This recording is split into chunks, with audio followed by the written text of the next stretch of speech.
What is the most dangerous virus in human history? It doesn't spread through the air, and it doesn't live in the blood. It lives in the mind. It is the virus of mass hysteria. And to understand how it will hack your brain tomorrow, we must look at how it hacked humanity in the past. October 30, 1938.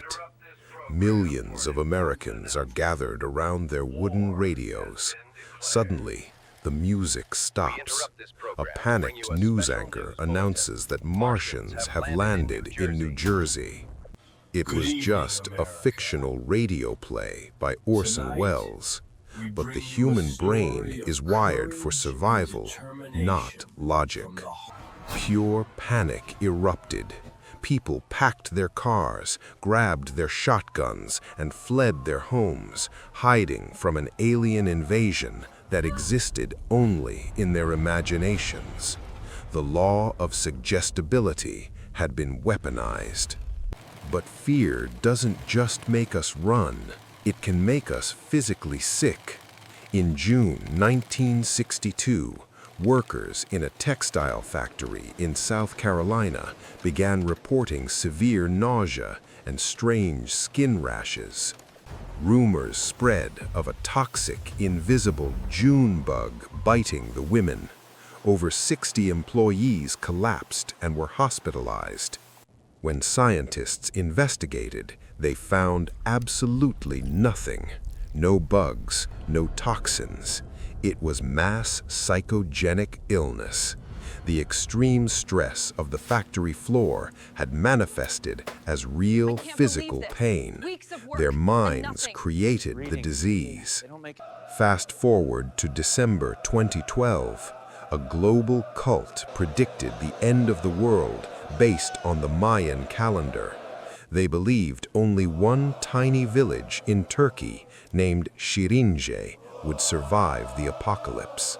Thousands flocked to the village, buying expensive doomsday wine and waiting for alien rescue ships.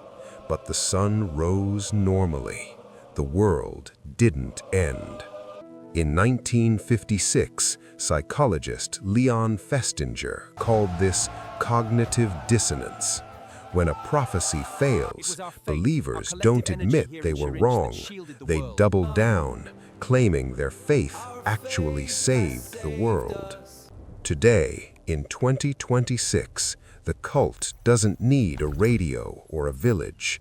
It lives inside your smartphone. A terrifying viral trend claims that on August 12, 2026, two black holes will collide, causing Earth to completely lose its gravity for 7 seconds. Social media algorithms push a fake, leaked NASA document called Project Anchor, predicting 40 million deaths from falling. The scientific reality: it is physically impossible. Gravity is based on Earth's mass. It cannot be switched off like a light bulb. Psychologists call this the illusory truth effect. When a lie is repeated millions of times on a screen, the human brain accepts it as reality, overriding all logic. The medium changes, from radios to factories to algorithms. But the human mind remains the same fragile machine. The apocalypse isn't coming for the Earth. It has already taken your mind. Subscribe to Veiled Reality Docs and break the illusion.